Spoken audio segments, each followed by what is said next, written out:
Hey everybody, I thought I'd do a really kind of lighthearted video today. We get people that ask me all the time, Mr. Norcross, when you have time, what are your favorite martial art movies? Which is kind of a loaded question. It's really kind of a hard question to answer. I do have my favorites. I'll give you a few of my favorite movies of all time, but just remember that this is just my opinion. Movies, just like art and music, are very subjective, so you'll probably disagree with some of mine, but a few you might agree with me and you're like, oh, I love that movie too. And I'm sure that there are many that I've left off this following list of my, I wouldn't call it top 10 or top 20, just movies that I will, if I come across them on television, or I will rent them. Some of them I own on Blu-ray and stuff like that. So if I don't see any that you like, make sure you leave your opinion in the comments section and tell me your favorite movies so I can go back and maybe check them out. Now, a lot of this depends on how old you are, what age you were brought up in. I like a lot of the old samurai movies, which was far before I was born, and I was brought up mostly in the 1980s and somewhat in the 90s. So my movie style often, it reflects your childhood. What you enjoyed as a child will often depend your environment, and your favorite movies are almost often what you've seen as a child. You have childhood memories, whether they're good or bad, mostly good, but you have a certain feeling, a certain age of seeing something on screen for the first time. And that goes for music as well. Most people agree that when you hear music, it's because of your childhood and what you were brought up with, maybe what your parents had on the television is what will attract you. And in some cases, like me, because I was so highly affected by some of these movies as a child, I wanted to do that for a living, and I became a martial arts instructor. So let me go over a few of them. Now, I was born in 1970, so I'm an old guy now, and I grew up very, very young watching what we called Kung Fu theater. I'm sure a lot of you who are older know what that is. It was like a Saturday morning extravaganza of these terrible kung fu movies from China and Hong Kong, and mostly Chinese kung fu based. They were wonderfully bad, and we would go outside, me and my brother, right after watching this, and we'd fight all day long. And back then, of course, you didn't have the computer, so you had to use your imagination. So after the movie finished, no VCRs even back then, it was just on television. If you happened to see it, you would go out and you would beat each other up after that. And I loved Kung Fu theater. Before my time was David Carradine. You remember that Kung Fu series. That was also another one that stuck in my mind, with the blind guy and the grasshopper and all that. Samurai movies were not popular from Japan in America back then. Those came at a much later date. Now, being involved in Japanese martial arts, which I'm involved in, I'm not a kung fu person with Chinese martial arts. They're quite different. However, I have a high respect for what I call kung fu movies.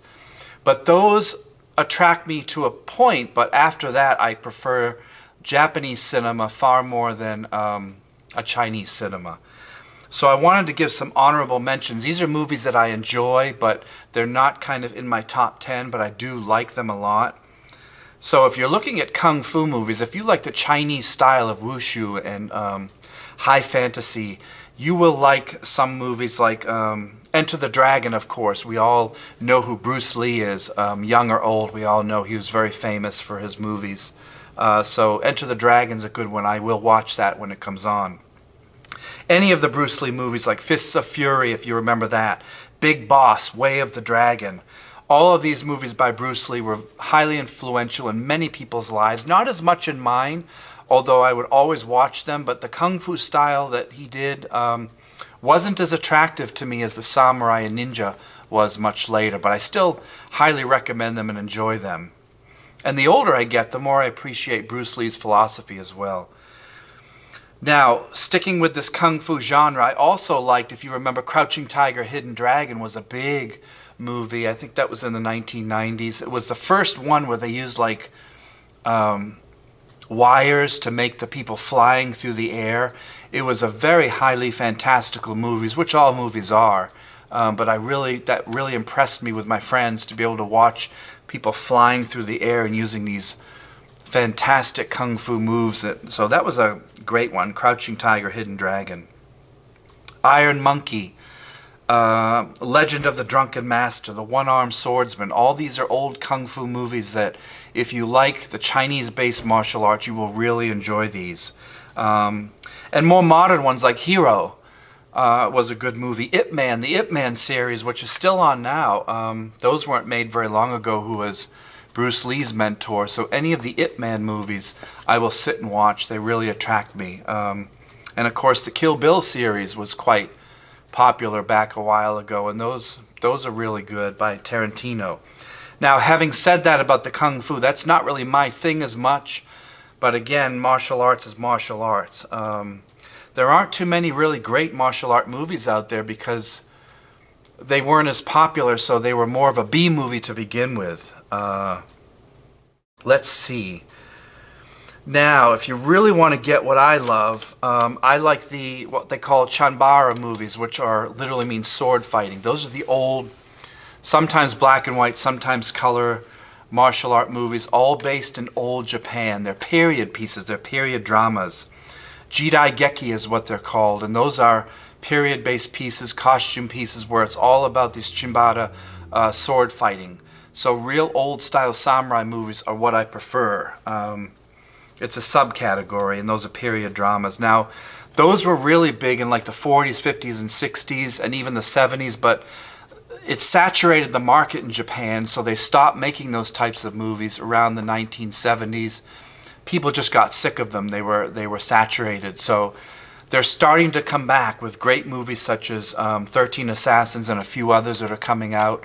Those period pieces that were so prevalent in my childhood and before I was born went away, and now they're coming back, as is everything. Same as the old American westerns. We love the old Clint Eastwood movies and those spaghetti westerns. Those went away too, and some of them are starting to come back, like Tarantino's bringing some of those back.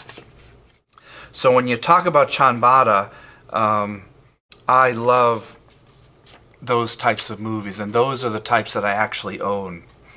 Now, real old style ninja type movies, if you like old black and white movies where you have to watch the subtitles, don't be afraid of subtitles. A lot of people don't like them.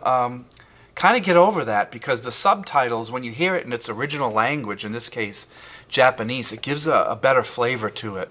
When you subtitle things, sometimes it can completely ruin the movie if the voice actors are terrible or they don't understand the culture and the influxes in the language. Subtitles I prefer, even though it's very hard to watch a movie and look down at the subtitles. If you own the movie, you can get over that, and you can eventually know the lines so well you don't have to look at the subtitles, but I prefer those. Shinobi no Mono. Shinobi no Mono was a very old series, hard to find. Supposedly Masaki Hatsumi was a consultant on that series. Very, very, as close as I've seen to true ninjutsu on film was Shinobi no Mono. They used a lot of ninja tactics in it. It's a very old type of movie. I would check that series out if I were you. There are several of those movies made. Anything by Kurosawa. Akira Kurosawa was one of the best directors alive. You would have to mention The Seven Samurai. That's number one on most people's list of best samurai movie ever made. The Last Samurai, Seven Samurai. Last Samurai is very different. We'll talk about that one with Tom Cruise. Seven Samurai was by Kurosawa, and that was in 1954, way before I was born, but it's still a classic to this day. People swear by that movie, and I love it. I own it on DVD. The Magnificent Seven you might have heard of. That was based off of the Seven Samurai. Starred Toshiro Mifune, arguably Japan's most famous actor in Japanese cinema.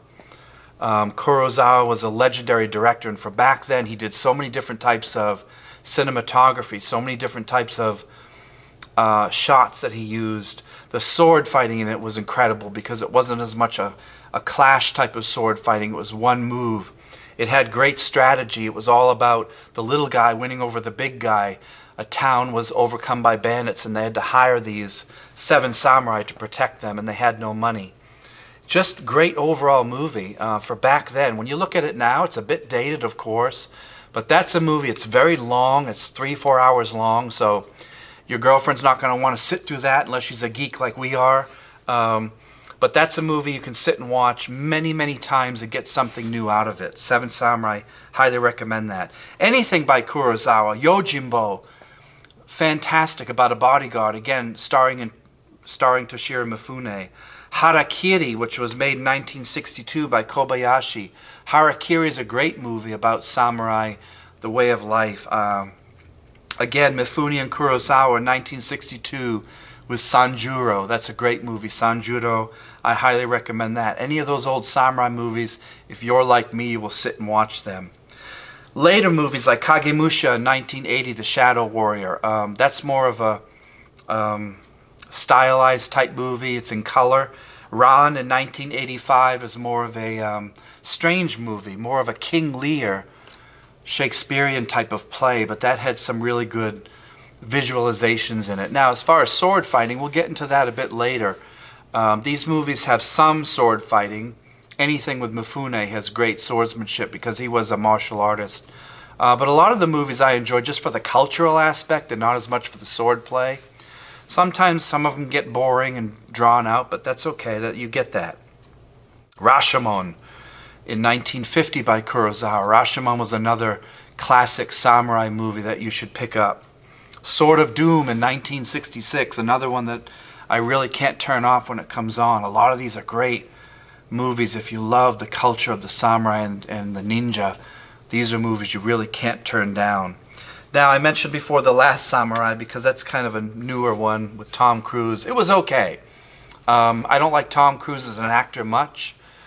He has his moments, but for me, when I see him on screen, it just doesn't hold the presence as a non-famous actor would. So The Last Samurai had some good parts in it.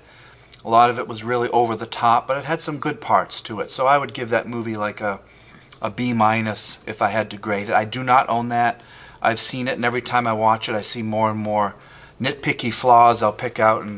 But that's an okay movie. If you like that, go for it. Now, I grew up, again, as I said, in the 1980s, and that's when all the B-movie ninja movies would come out.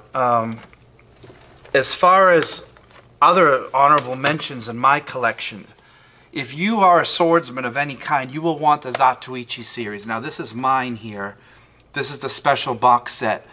Zatoichi, the blind swordsman. You may have seen it before. He's a heavier guy with a cane, and he's blind. He's a masseur, and he goes around and saves towns all the time. He's basically a hero.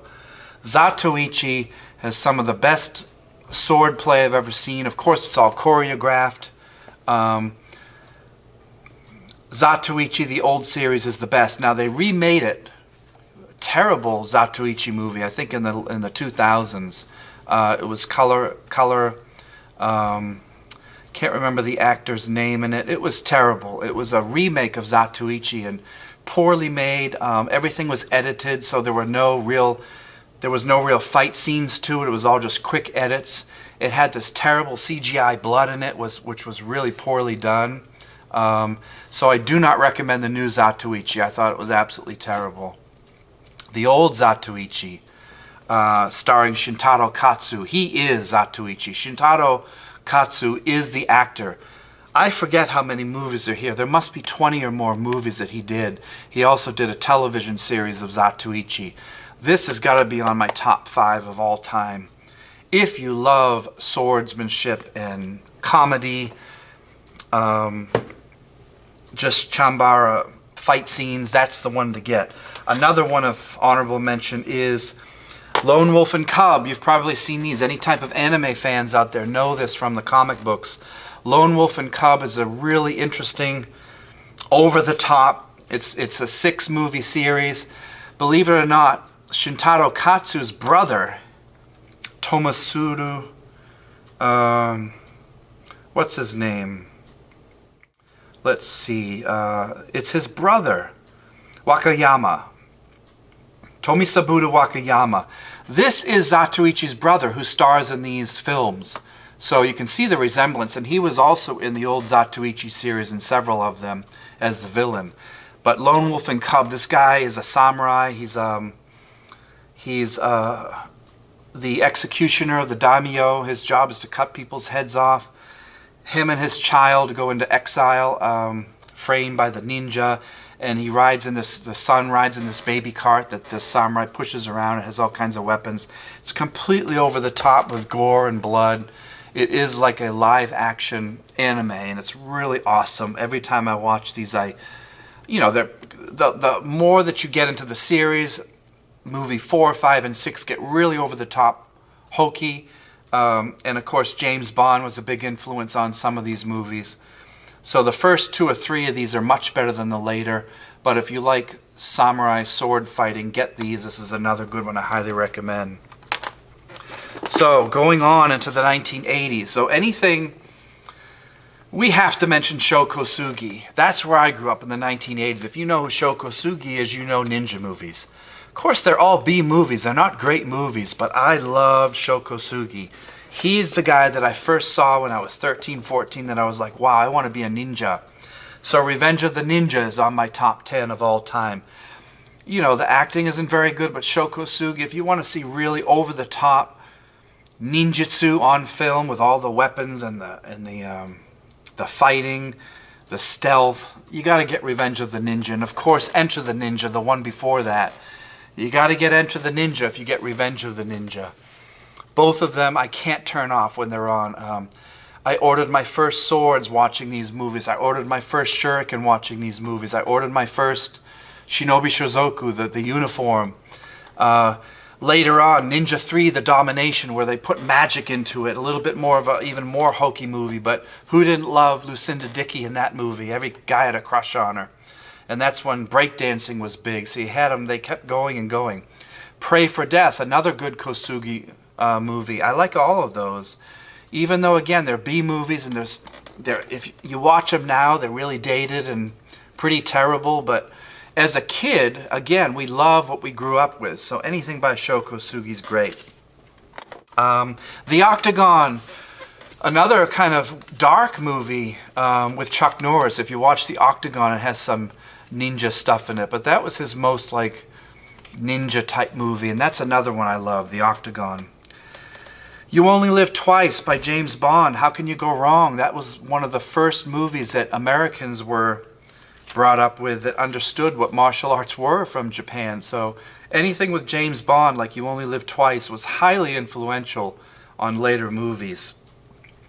1975's Killer Elite with James Caan. Another movie before my time, but I would go back and watch these. Oh, and I just loved them. So that's another one, Killer Elite. How can we not mention, let's see, the American Ninja series with Michael Dudikoff. Remember those of you who are old enough. Not very good. American Ninja, really, you know, all these had some good scenes in them and some good fighting, but really a misunderstanding of true ninjutsu. And of course, Michael Dudikoff, not the best actor. But hey, for the time, they were good popcorn movies. You go with your friends to the movies.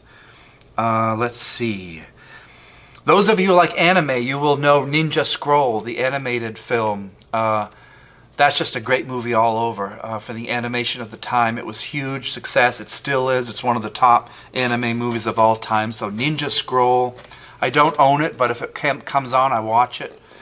That's another one you should own if you love martial art movies. Who can forget Red Sun? If you know the spaghetti westerns of Clint Eastwood, you'll know Red Sun with Charles Bronson, starring again the wonderful Toshiro Mifune as a samurai who comes to the Old West to, I think he was getting back a samurai sword that was an heirloom to a Japanese magistrate or something, and he got mixed up with Charles Bronson.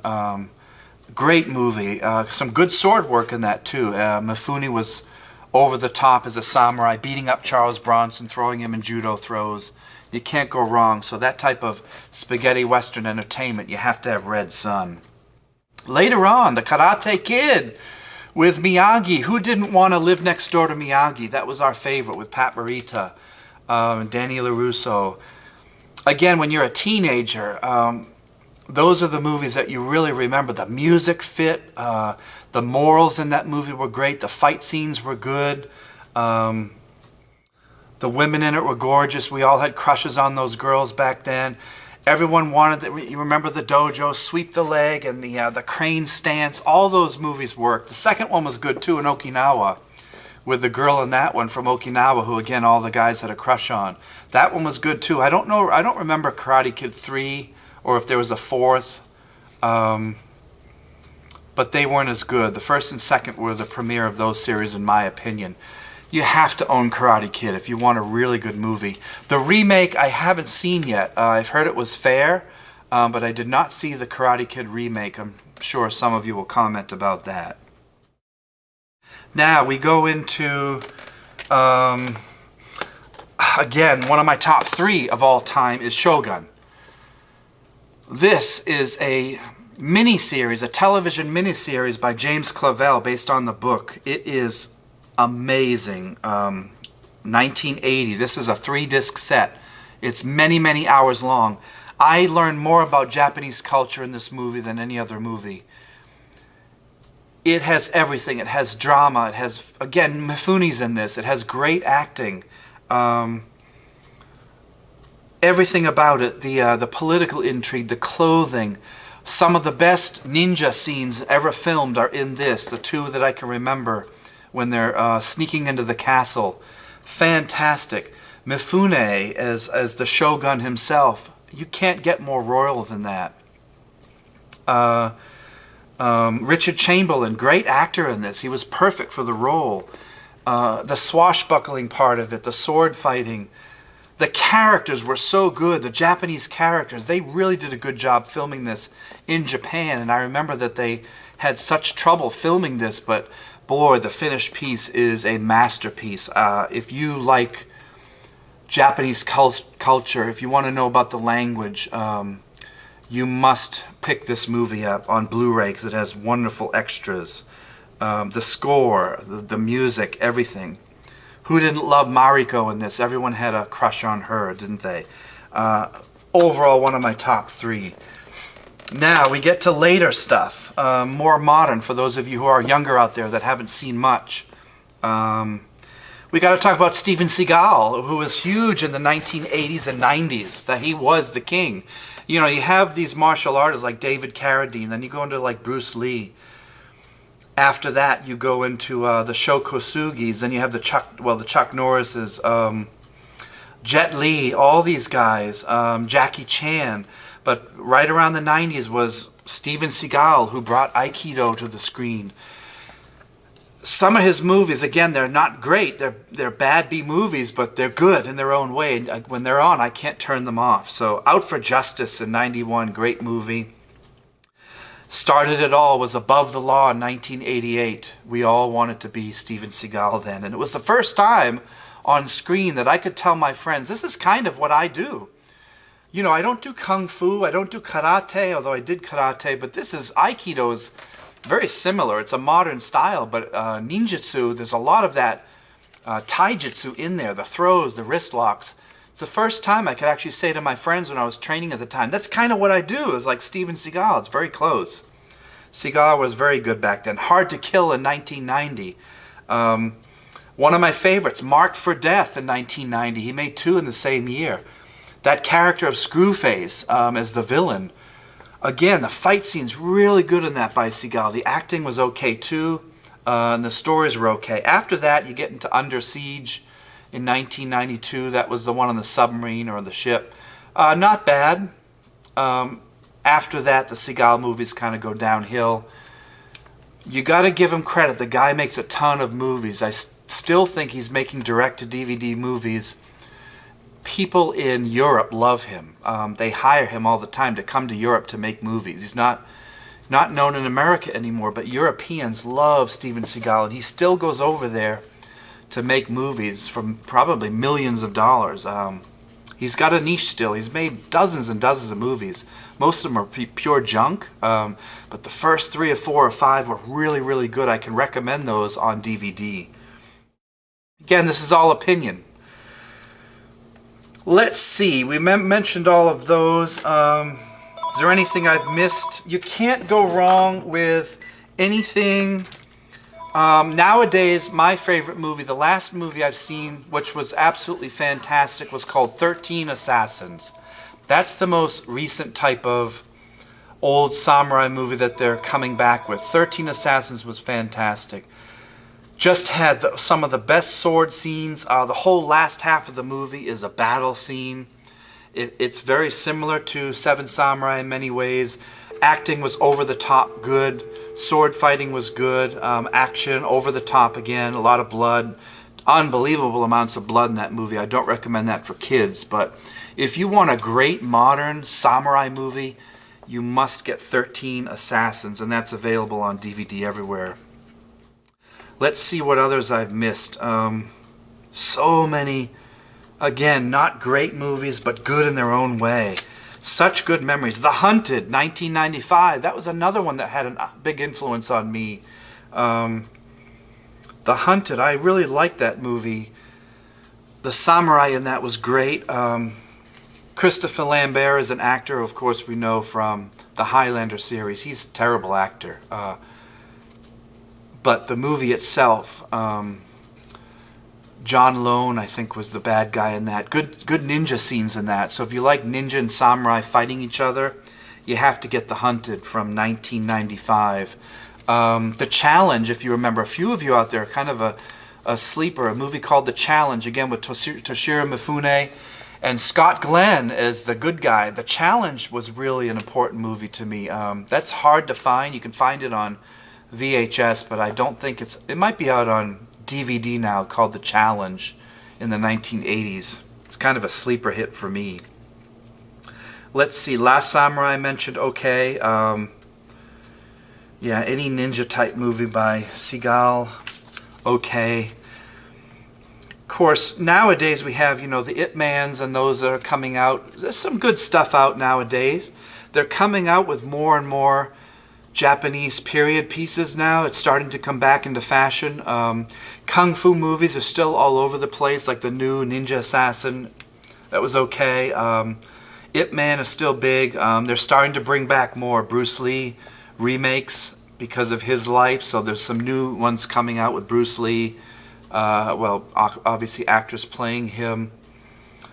And there's going to be a lot more stuff. Now, movies that have martial arts in them are not the same as martial art movies. So there are many movies like Kill Bill and others that have good fight scenes in them. The Bourne series, to me, had some great fight scenes. I haven't seen the John Wick movies. I've heard they're great as far as martial arts in them, but I wouldn't call them martial art movies per se. You might label them that way. So there are good fight scenes in all types of movies. But I'm most attracted, in my opinion, to the old samurai movies like the Zatoichis, the Kurosawa films, the Lone Wolf and Cubs, the Shokosugi movies. Those, to me, represent my special place in my heart for when, of course, movies are fantasy. They're nothing like training in the real dojo in real life, but they can spark that to make us go out and want to train.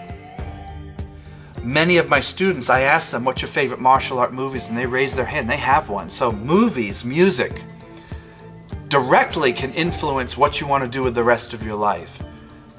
Almost all martial artists I know were turned on by movies. And that's what made them want to go out and find a dojo and train. For me, that's what did it for me, was that Kung Fu theater in the 1970s and the Kung Fu series and the old westerns when you would see a samurai and you're like, who's this guy from Japan? Oh my gosh, that's interesting.